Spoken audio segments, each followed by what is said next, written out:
A partir de agora, a Timbira apresenta Direito no Ar. Direito no Ar. Fique por dentro dos direitos e deveres do cidadão. Direito no Ar. Na Rádio Timbira. No ar, Heraldo Moreira, comunicando. Olá, meus amigos e minhas amigas do Direito no Ar, programa que é fruto da parceria entre a Rádio Timbira, a Associação dos Magistrados do Maranhão e o Instituto Mérito. A Rádio Timbira é a emissora oficial do Estado do Maranhão, sendo vinculada à Secretaria de Comunicação Social, cujo secretário é o jornalista Ricardo Capelli. O diretor-geral da Timbira é o também jornalista Robson Paes. A Associação dos Magistrados do Maranhão é presidida pelo juiz Olídice Barros e tem como diretora de comunicação a juíza Marcela Lobo. O Instituto Mérito divulga em seu perfil no Instagram eventos acadêmicos e humor jurídico. Os eventos servem para aqueles que precisam de certificados de atividades complementares para fins de graduação. Lembramos que o Direito no Ar é gravado e sempre tem, em seu primeiro bloco, entrevistados falando sobre um determinado tema de interesse dos nossos teleouvintes. Hoje iremos tratar aqui no programa Direito no Ar de Direito e Tecnologia da Informação, com o advogado e professor universitário Góes Júnior. Querido professor Góes Júnior, meu grande amigo, é uma satisfação tê-lo aqui conosco no Direito no Ar. E como é a primeira vez que a gente tem o privilégio de entrevistá-lo, tradicionalmente a gente aproveita essa primeira oportunidade para conhecer um pouco da pessoa do entrevistado, até para que isso possa servir de inspiração para alguns dos nossos teleouvintes. Então eu gostaria que você dissesse, por favor, como que você decidiu, como que você chegou a advogado e a professor universitário. Tá bom. Primeiro eu quero te agradecer pelo convite. Você sabe assim, da imensa estima e admiração que eu tenho por você, né, a nossa amizade.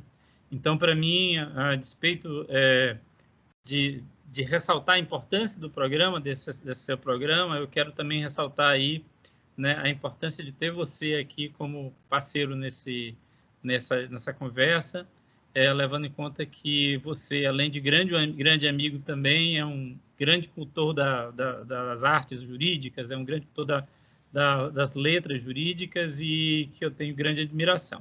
Então, agora respondendo sua pergunta, meu amigo, as duas coisas que são super importantes na minha vida, você sabe, é o magistério e outra coisa, a advocacia. Quando eu ingressei na Universidade Federal do Maranhão, no curso de Direito, isso aos 18 anos de idade, eu já era programador de computador. Na verdade, eu sou programador de computador desde os 14 anos de idade. Comecei a programar computadores ainda em linguagens hoje que já estão praticamente extintas, né? COBOL, Fortran, Pascal, algumas coisas que são consideradas já jurásicas aí no universo da programação. E já era professor também. Eu comecei sendo professor do SENAC.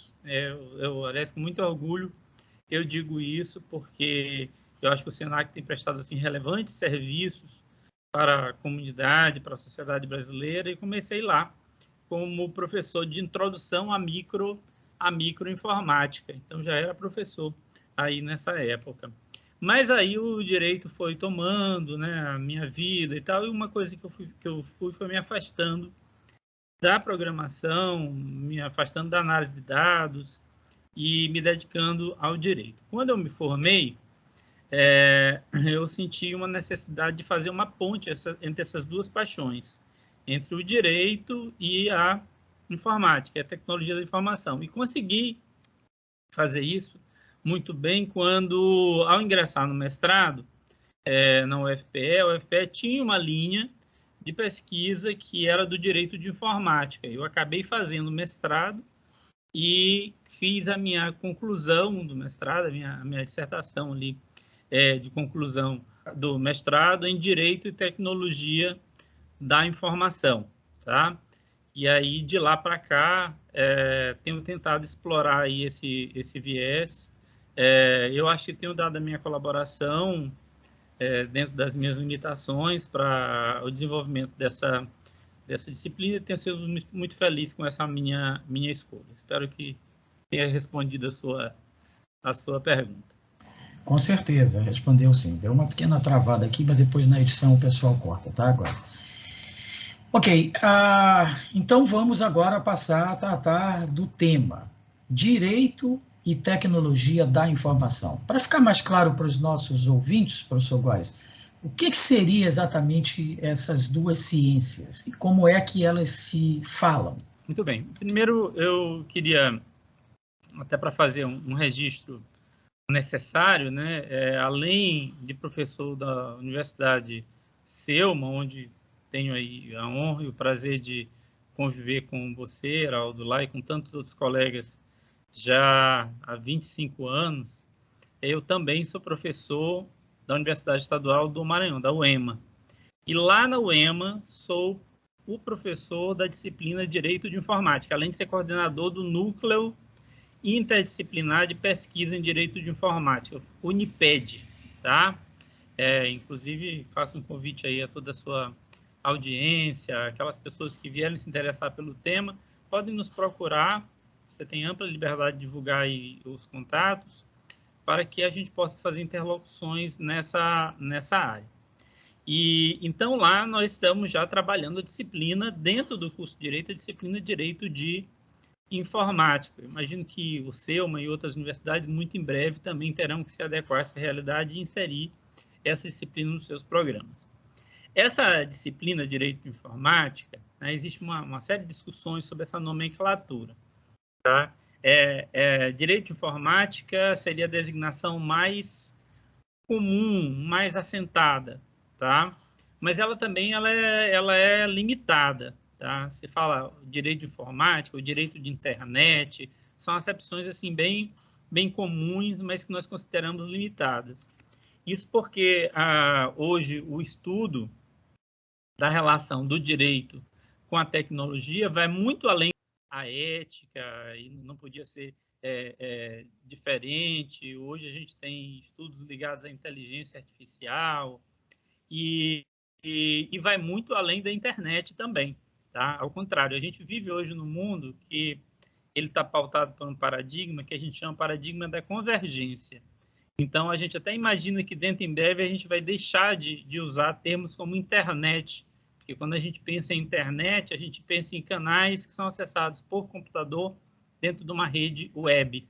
E essas coisas elas vão estar integradas na nossa vida, então a gente já não vai mais saber o que é navegar pela internet, porque você vai estar navegando ao abrir sua geladeira, ao botar sua roupa, que ela também vai estar conectada às redes.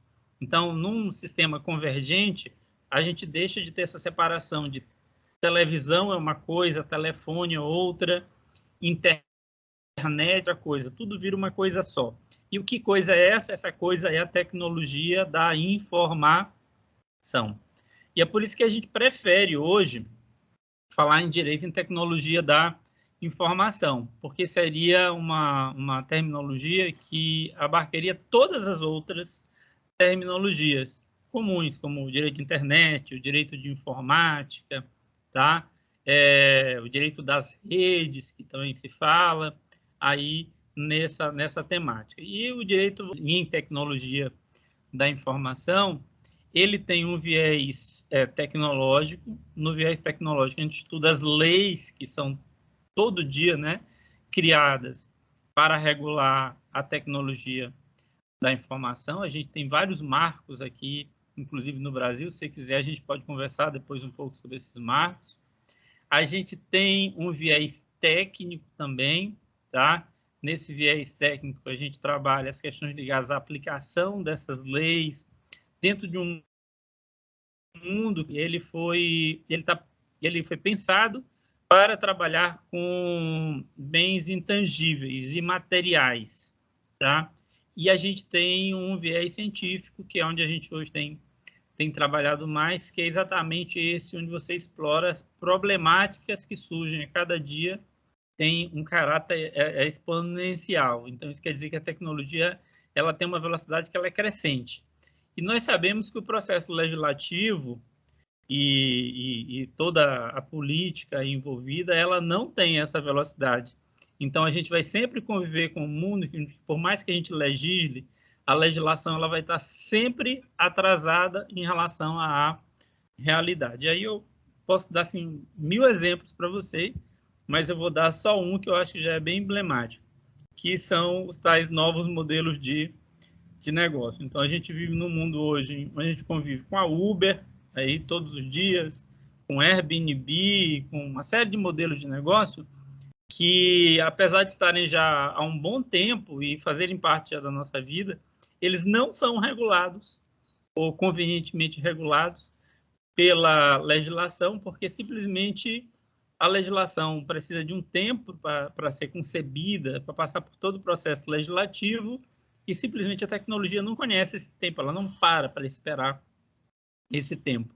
Então, enquanto isso não ocorre, quem tem que trabalhar são os pesquisadores, né? São os cientistas dessa área aí específica. Esse delay, né? esse espaço temporal entre o fato social e a norma jurídica, ele sempre existiu, não é, professor Góes? Só que com a tecnologia isso parece que ficou ainda maior, né? Porque a tecnologia é ainda mais rápida do que o fato social, né? As coisas acontecem numa velocidade monstruosa, gigantesca na área da tecnologia. Mas o senhor disse que nós temos alguns marcos legais já pré-estabelecidos. O que o senhor poderia destacar nessa área? Vamos lá. No Brasil, como você sabe, a gente tem uma tendência a sempre fixar marcos legais que eles abarquem várias formas de repercussão da norma. Então, a gente vai ter marcos legais cíveis, marcos legais penais, a gente vai ter regulação administrativa e tal. Eu não posso dizer para você que a gente, nessas diversas esferas de repercussão da norma, esse desenvolvimento tem sido uniforme, tá? Existem diferentes desenvolvimentos em relação às diversas formas de repercussão da norma. Por exemplo, no campo civil, a gente já tem o marco civil da internet no nosso país e temos diversas outras leis extravagantes que completam o marco civil da internet e nos permitem dizer que nós temos no nosso país já uma boa base legislativa para a regulação civil do fenômeno da tecnologia. Eu posso, inclusive, incluir dentro dessa seara a própria LGPD, né, que hoje em dia está tão em voga. Sob o ponto de vista penal, a coisa não tem sido assim tão articulada, tá? A gente tem várias normas que têm modificado importantes estatutos, como, por exemplo, o Estatuto da Criança e Adolescente. A gente tem normas que tratam sobre crimes próprios de internet, e o próprio Código Penal tem sido muito alterado também para se atualizar para essa nova realidade, mas isso tem sido feito de forma pontual e casuística, e nem sempre de forma eficaz, sabe, Heraldo? Porque como o legislativo, infelizmente, ele ainda responde muito, né, à mídia, à comoção social, em geral essas leis têm sido criadas quando ocorre, sei lá, vazaram as fotos de uma atriz famosa, e vamos fazer uma lei para tratar disso. O filho de alguém famoso se suicidou, vamos fazer uma lei para isso. Então, não há, na verdade, um pensamento sistêmico e estrutural que tenha guiado essas reformas. Então, a gente tem, efetivamente, aí um avanço menos coeso no âmbito penal. Já na esfera administrativa e na esfera tributária, mais fragmentado ainda, porque isso tem ocorrido conforme a vontade ou o interesse do Estado e, portanto, a gente tem aí também um desenvolvimento muito fragmentado. Então, o que eu diria para você é que nós temos certas searas onde nós temos um bom desenvolvimento, como, por exemplo, eu acho que na regulação civil a gente tem caminhado muito, em outras onde a gente ainda tem muitas deficiências. Mas isso não quer dizer, e eu tenho defendido isso já há mais de 20 anos, que a gente possa afirmar que não se tem leis para regular, né, o fenômeno tecnológico. Não estou dizendo isso. Até porque muitas dessas novidades, né, dessas coisas que ocorrem na internet, como você bem disse há pouco, elas são coisas que já existiam antes e que agora foram apenas potencializadas pela tecnologia. Então, você pensar, por exemplo, nos crimes que ocorrem nas redes, a maioria desses crimes são crimes que já vinham sendo cometidos e agora são apenas potencializados pela tecnologia. Então, com um pouco de esforço, um pouco de esforço interpretativo, com um pouco de aplicação, quando puder, né, se fazer isso, de uma analogia, quando se puder fazer uma hermenêutica adequada da legislação existente, a gente pode utilizar a legislação existente para isso. São poucas as situações em que você vai ter tipos próprios de internet, ou seja, você vai ter certas situações nas quais você não poderia aplicar uma legislação tradicional, uma legislação já existente, porque você tem algo absolutamente novo que somente agora, né, se vislumbrou dentro do cenário. Existe, né? Eu acabei de dizer para você um exemplo, que são os novos modelos de negócio. Então, a gente tem situações assim bem novas. Mas, na grande maioria, não. São coisas que dá para a gente regular com a legislação já existente. Eu acho que um bom exemplo para isso, se você me permite, professor Góes, é o estelionato, né? O estelionato existe desde o início da civilização. Só que hoje ele é cometido pelo WhatsApp, por exemplo, né? Com aquela famosa mensagem de que, olha, agora estou precisando de uma grana, transfere aí, faz um Pix para mim, e não sou eu que estou pedindo, é outra pessoa. Né? Então, só houve uma modernização do crime, né? Mas o crime é o mesmo. Agora, e ficou escalonável, escalável, como quase tudo, né?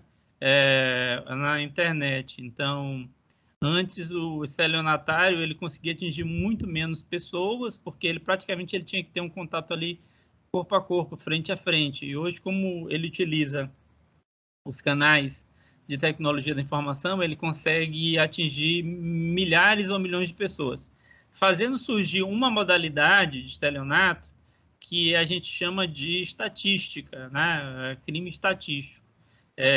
Você tem lá, às vezes, por exemplo, o chamado phishing, que é aquele crime em que você vem de pescaria mesmo, sabe? Em que você faz, por exemplo, um e-mail, como se fosse um e-mail do Banco do Brasil, pedindo para a pessoa digitar a senha dela. Então,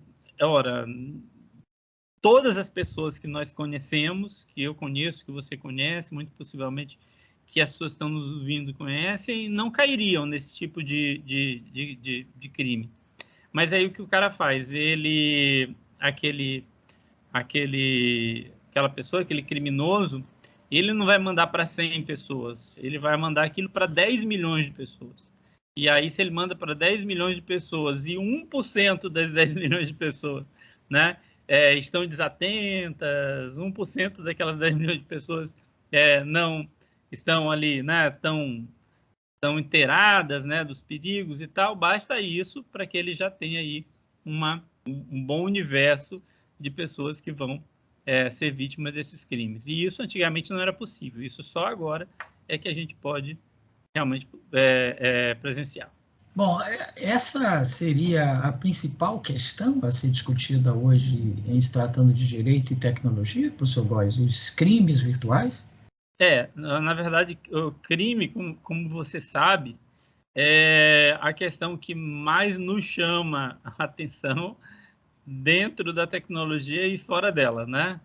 O nosso querido professor Ramiro, meu amigo e seu amigo também, ele me parou no corredor e falou assim, Góes, o horror e o sexo. Ele disse, o horror e o sexo são as duas coisas que a humanidade mais chama a atenção da humanidade. Você vê os filmes, né? Se você pegar os filmes, assim, uma parte considerável dos filmes, eles vão trabalhar exatamente questões ligadas ao horror, né? Ou então ligada ao sexo. Então, isso acaba também se refletindo nessa seara de interesses dentro do direito também. Então, efetivamente, se você olhar a maioria dos livros que são escritos, vão tratar dos crimes, e quando esses crimes eles envolvem a imagem, quando envolvem a privacidade, a intimidade, ou mesmo quando não são crimes, mas envolvem essas coisas, intimidade, privacidade, também são também temas que tocam fundo nas pessoas e que elas se interessam muito. Então, hoje, efetivamente, eu não diria que são os mais importantes, mas aqueles que mais chamam a atenção do público são realmente os temas ligados aos crimes e ligados também à privacidade e à intimidade dentro da tecnologia. Mas existem outros crimes igualmente relevantes, né? Então, por exemplo, o uso da inteligência artificial é um tema absolutamente relevante. As questões ligadas a preconceitos, né? a xenofobia, a racismo dentro das redes sociais são também absolutamente relevantes, apesar de não serem tão midiáticos, não chamarem tanta atenção das pessoas quanto esses dois temas chamam. Professor Góes, como o senhor talvez seja o primeiro especialista no Maranhão nessa área de direito e tecnologia, até porque transitou com muita competência primeiro na tecnologia e transita agora no direito, então conseguiu fazer essa conexão com mais propriedade do que outros que transitavam só em uma ou outra área poderiam fazê-lo. Provavelmente o senhor já foi muito consultado, já atuou muito como advogado para pessoas que sofreram esses golpes virtuais. Sabendo disso, que conselhos o senhor daria para que as pessoas minimizassem esses efeitos danosos desses golpes? Vamos lá. Essa é uma resposta que eu tenho dado muitas vezes, né? E eu acho que cada vez que eu preciso refletir sobre isso, eu acabo melhorando um pouco, né, esse meu nível de reflexão sobre essas questões. A primeira coisa que eu tenho a dizer para você, Geraldo, é que, infelizmente, hoje, esse tipo de cuidado, eles passam menos pela questão da informação jurídica adequada e passam mais pela questão de se ter um cidadão educado em relação ao uso das tecnologias. Em outras palavras, mesmo que eu não fosse algum estudioso do direito em tecnologia da informação, eu poderia responder essa questão bastando que eu fosse alguém que entendesse a respeito de rede de internet e de tecnologia. Então, não seria uma resposta que eu diria técnico-jurídica, mas eu vou a ela, eu vou enfrentá-la. A primeira coisa é que a internet se tornou muito rapidamente uma coisa que nos parece natural, ou seja, alguma coisa que parece que é do nosso dia a dia. E toda vez que alguma coisa entra para esse lugar do natural, é normal que nós fiquemos mais displicentes com essa coisa, tá? Então, a gente faz no automático aquela coisa, como alguém que está começando a dirigir um carro e ele pensa em cada movimento que ele toma, e depois que ele dirige bem ou já está acostumado a dirigir, ele vai cantando, conversando com alguém, falando no telefone e dirigindo, sem pensar muito sobre aquilo que ele está fazendo. A mesma coisa é o uso da internet. Nós costumamos não refletir sobre o uso da internet. E, aliado a isso, existe uma outra questão psicológica, não é do direito, que, como, em geral, nós acessamos a internet dentro das nossas casas, dentro das salas de aulas, em locais em que estamos fisicamente protegidos, essa sensação física de proteção, ela acaba causando aí uma falsa sensação que estamos também virtualmente ou tecnologicamente protegido. Então, você está dentro da sua casa, você se sente seguro, você acha também que qualquer acesso que você faça dentro da sua casa vai ser seguro também, quando não é, tá? E aí eu vou dar uma resposta que é uma resposta menos jurídica, tá? E, assim, menos do advogado e mais do especialista em informática, do especialista em tecnologia da informação.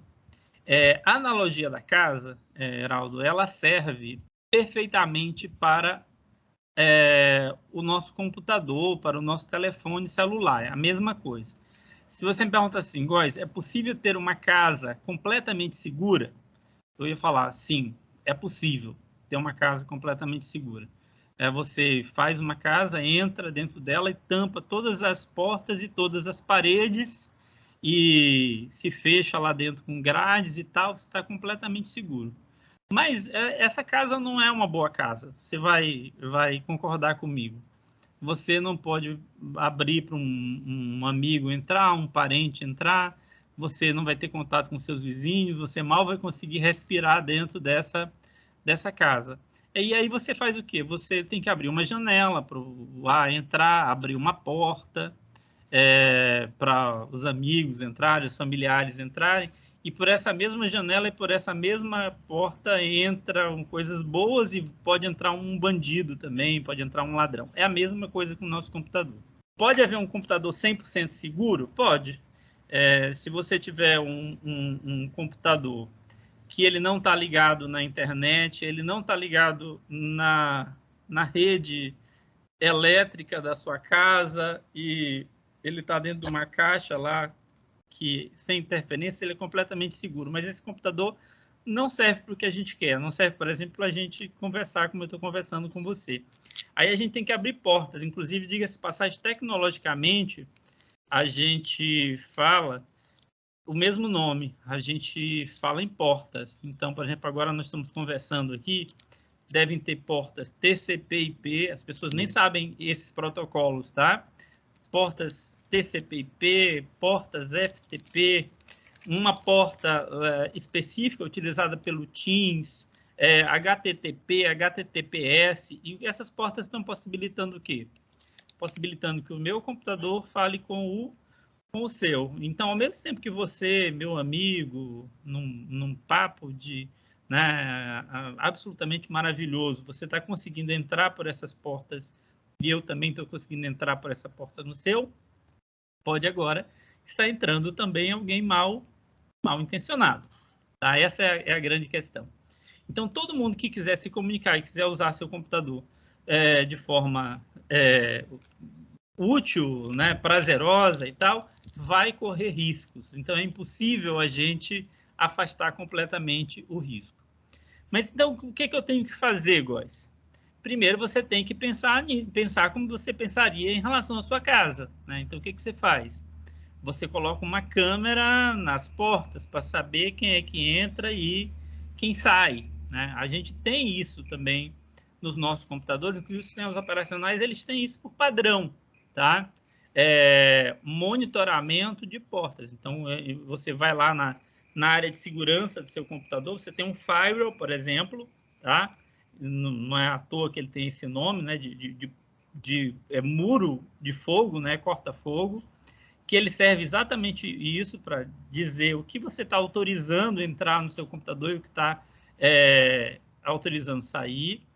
Ele também vai fazer o monitoramento de quem entra e de quem sai. Então, se ele acha, por exemplo, que existe ali no seu computador uma linha de dados que está entrando e saindo, que ela é suspeita, porque ela, às vezes, ocorre quando você não está usando o computador, ele vai colocar isso numa auditoria. Seria o que você faria se você colocasse uma câmera na sua casa ou se você colocasse uma rede elétrica nos muros da sua casa. O que você faz. Mas o que ocorre é que, é claro, essas coisas, ao mesmo tempo que elas vão te dar mais proteção, elas eventualmente vão consumir tempo de processamento do seu computador, pode ficar um pouco mais lento, o seu computador, pode ser que custe para você pode colocar um sistema de segurança na sua casa e isso custa um dinheiro, custa um valor. E aí as pessoas às vezes não estão dispostas a pagar por isso e tal. Então, me parece que nós não tomamos esse tipo de medida, primeiro, às vezes, por desconhecer que essas medidas elas podem ser tomadas, que elas estão lá à nossa disposição, às vezes gratuitamente, porque bastaria você acessar aqui no Windows, lá na caixa de pesquisa segurança, você já tem de graça no seu Windows, por exemplo, uma série de itens de segurança. Um firewall do Windows, por exemplo. Tá? E segundo, porque elas se sentem seguras, elas acham que não é necessário, né? Que não se faz necessário. E aí, só para terminar também com uma alegoria, há pouco tempo atrás, assistindo um programa de televisão, eu vi uma coisa bem interessante, né? Absolutamente terrível, mas interessante, que uma família nos Estados Unidos começou a notar que sumiam itens da geladeira, da cozinha deles, e eles acharam essa coisa muito estranha.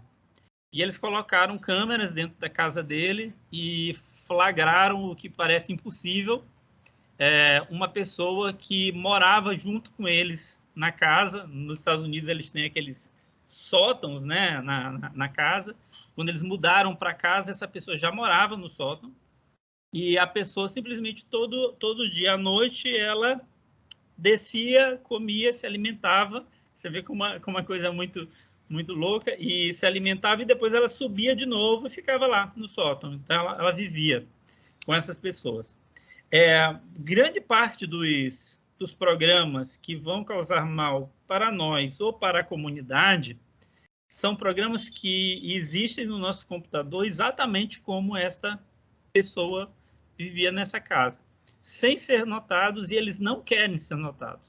Então, no dia que você tiver lá um bot no seu computador, um servidor no seu computador, você não acha que ele vai mostrar alguma coisa aqui na tela, ele vai fazer acender alguma coisa, não. Ele quer ficar lá incógnito, e ele vai ficar incógnito mesmo, você não vai nunca saber que ele está lá. Essa é a função dele. Mas ele pode, por exemplo, estar mandando as coisas que você digita no seu teclado para alguém. Ele pode estar abrindo portas no seu computador para ataques. E hoje, você deve ter ouvido falar já de ataques assim, fantásticos, onde milhões de computadores atacam um servidor. Então, por exemplo, a gente tem os ataques DDoS, os ataques ransomware, que ocorrem com isso, com vários computadores atacando um servidor. Como é que essas pessoas conseguem comandar milhões de computadores para atacar um único servidor? Porque, na verdade, são milhões de pessoas que têm um código malicioso no seu computador e elas não sabem que tem. Né? Elas não sabem que tem. E, num belo dia, esse hacker manda um comando para esses milhões de computadores, e aquelas milhões de pessoas participam de um ataque, mesmo sem elas saberem que elas estão ali participando daquele ataque cibernético. Então, é mais ou menos assim. Então, a gente, primeiro isso, nós nos conscientizarmos que a segurança da internet não tem nada a ver com a nossa segurança física, tá? Que os ataques, eles não vão ser notados, eles são silenciosos mesmo, e nem por isso eles são menos perigosos.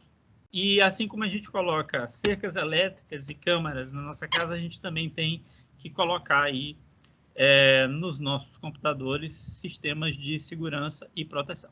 Que maravilha! Eu considero essas, então, as suas considerações finais, com essas recomendações, com essas observações extremamente pertinentes para todos que estão nos acompanhando.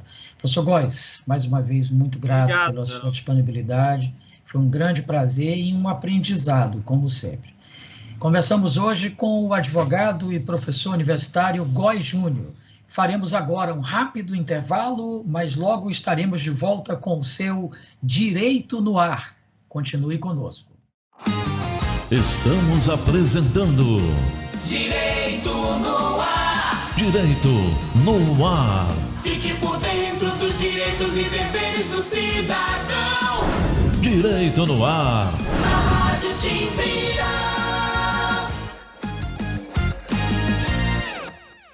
Uma mentira repetida 1000 vezes vira verdade? Não!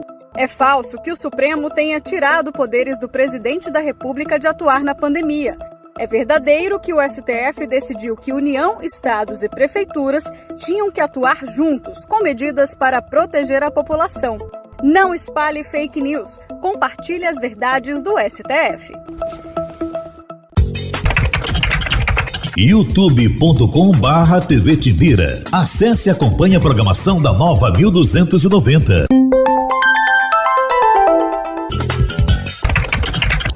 @Rádio Timbira, no Facebook, Twitter e Instagram. É a Nova 1290 no seu computador ou smartphone. Estamos de volta. Direito no ar. Direito no ar. Fique por dentro dos direitos e deveres do cidadão. Direito no ar. Na Rádio Timbira.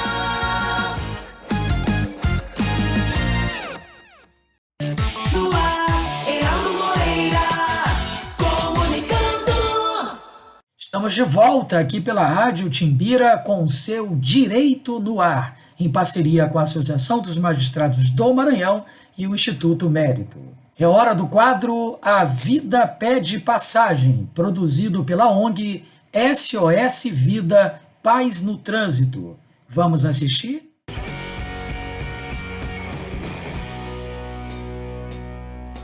Bom dia, teleouvintes do programa Direito no Ar. Sou José Martinho, integrante da SOS Vida pela Paz no Trânsito.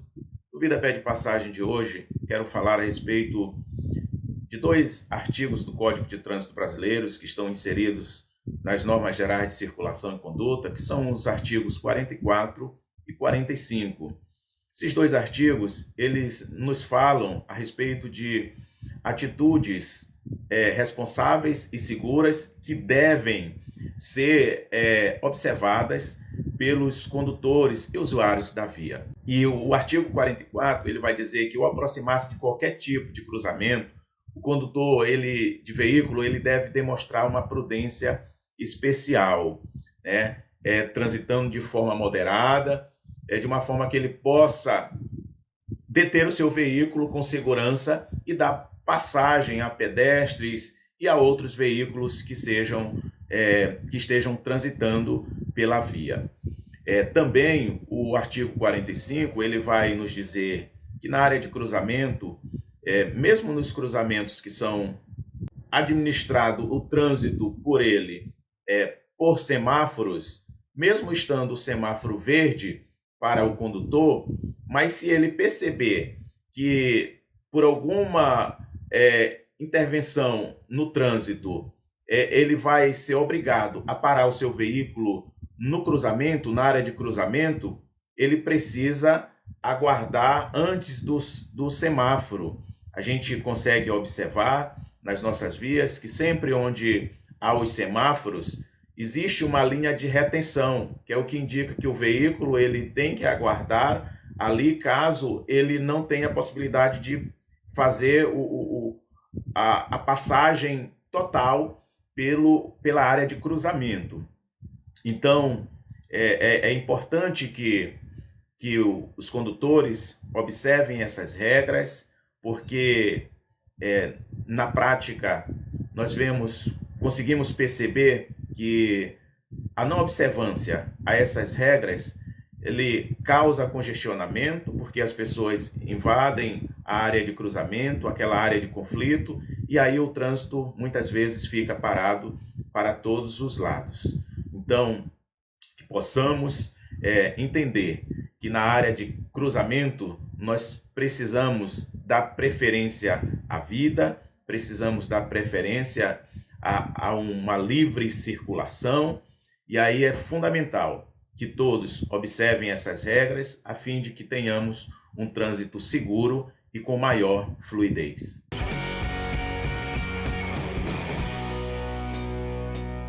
No segundo bloco, nós temos programas produzidos pelo Conselho Nacional de Justiça, sempre com temas atuais e relevantes. Vamos conferir. Olá, está no ar mais uma edição do Link CNJ, Aqui você acompanha assuntos da justiça que impactam o seu dia a dia em reportagens e conversas exclusivas com personalidades do mundo jurídico. E hoje nós vamos falar do Observatório Nacional sobre Questões Ambientais, Econômicas e Sociais de alta complexidade e grande impacto e repercussão. O nome é grande e o desafio também. O observatório foi criado pelo CNJ para enfrentar, no âmbito da justiça, as consequências de questões como, por exemplo, o rompimento das barragens de Mariana e Brumadinho, em Minas Gerais. Mas não só isso. Novembro de 2015, o rompimento da barragem do Fundão, em Mariana, Minas Gerais, matou 19 pessoas, contaminou o solo e destruiu a vegetação e rios até o oceano no Espírito Santo. Janeiro de 2019, o estouro da barragem do Córrego do Feijão, em Brumadinho, também em Minas, tirou a vida de 270 pessoas e voltou a provocar mais um desastre ambiental. Os dois casos, que envolvem a mineradora Vale e causaram indignação mundial, foram o ponto de partida para a criação do Observatório, uma parceria do CNJ e do Conselho Nacional do Ministério Público. O objetivo inicial era justamente abordar as questões mais relevantes e em seus diversos aspectos. Então, foram incluídos os casos de Brumadinho, o caso de Mariana, que já estava pendente há mais tempo, o caso da Boate Kiss e o caso também da tragédia de Unai, né, do assassinato dos fiscais do trabalho em Unai. E assim, com o tempo, esse observatório, foram sendo acrescentados casos de mais variada porte, como, por exemplo, questões indígenas, né? A gente tem um grupo do trabalho lá no CNJ que apoia o observatório nessa temática relacionada às questões indígenas. A gente tem a vertente das questões raciais, já também com outro grupo, e vão sendo trabalhadas essas questões em subgrupos para que se consiga, em primeiro lugar, a adoção de atos normativos em relação à temática e, em segundo lugar, para que se promova efetivamente o acompanhamento. E o trabalho envolve também casos de desmatamento, obras públicas paralisadas e a pandemia de Covid-19. Mas o episódio de maior sucesso no trabalho do Observatório e de outras instituições públicas é mesmo o de Brumadinho. Imediatamente o observatório se deslocou até Minas Gerais, a gente passou a acompanhar os desdobramentos do rompimento logo no princípio. Então, o Brumadinho a gente conseguiu, justamente porque as instituições de justiça também já estavam com mais experiência, em decorrência da atuação que já tinha começado a correr no caso de Mariana. Então, foram conseguidos acordos muito mais rapidamente do que no caso Mariana. Então, a gente pode, inclusive, é utilizado o exemplo de Brumadinho como exemplo de efetiva atuação, tanto do observatório, mas principalmente da justiça brasileira e das instituições de justiça brasileira. Para falar sobre o assunto, eu converso agora online com Ivana Farina, procuradora de Justiça do Ministério Público de Goiás e ex-conselheira do CNJ. Também com Daniela Arbex, jornalista e escritora. E ainda Aline Dutra, psicóloga e coordenadora ou ex-coordenadora da equipe de psicólogos da ONG Na Ação em Brumadinho. Muito obrigado a vocês três pela participação no Link CNJ. Eu começo com uma pergunta para a Ivana. Você, como ex-conselheira do CNJ, Ivana, acompanhou a criação do observatório. Pode nos falar da importância dessa criação e ainda do trabalho desempenhado até agora, por favor. Esse observatório, ele é uma iniciativa conjunta. O ministro Toffoli presidia o CNJ e a doutora Raquel Dodge presidia o CNMP.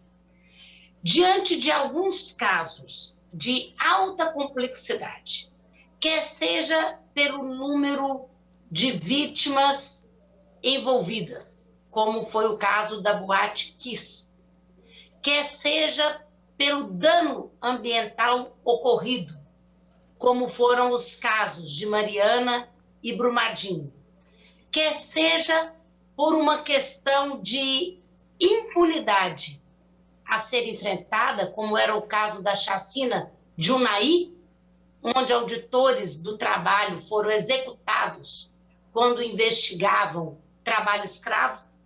Esse observatório escolheu casos para que as diversas instituições, não só o Ministério Público e o Judiciário, mas também OAB, Defensoria, ONGs, pudessem atuar em conjunto e coordenar ações que fossem as melhores ações para que a solução, para que a responsabilização em tais casos fosse atingida. Então, o observatório começa em 2019, hoje já são outros casos somados a esses iniciais, mas trabalhando com a questão da Boate Kiss, de Brumadinho, Mariana e da chacina de Unai. Daniela, você escreveu um livro especificamente sobre a tragédia de Brumadinho. O que você apurou sobre as causas exatamente daquele acidente? Que tipo de contribuição você pode dar a esse debate? Meu trabalho, como a doutora Ivana falou, é um trabalho de construção da memória coletiva do Brasil. Então, a gente vem, através do jornalismo, construindo essa memória, porque esquecer é negar a história, e não nos cabe esquecer.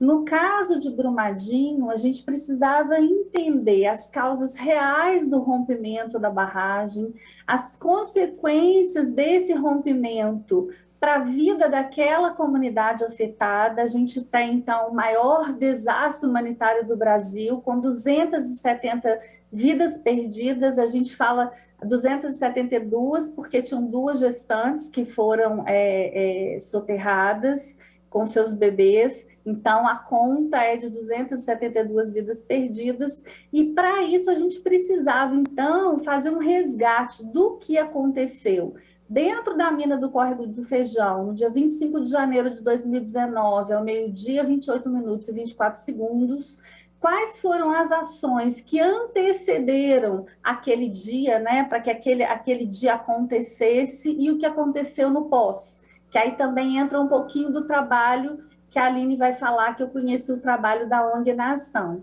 Uma das coisas que mais me impressionou, além da gente contar essa história pelo olhar das vítimas, dos sobreviventes, dos familiares de vítimas, dos sobreviventes, dos bombeiros, dos médicos legistas, a gente também tentou entender toda a investigação que envolveu esse caso. A gente tem 5 CPIs, a gente tem um trabalho extensíssimo do Ministério Público Estadual de investigação e um trabalho importantíssimo da Polícia Federal.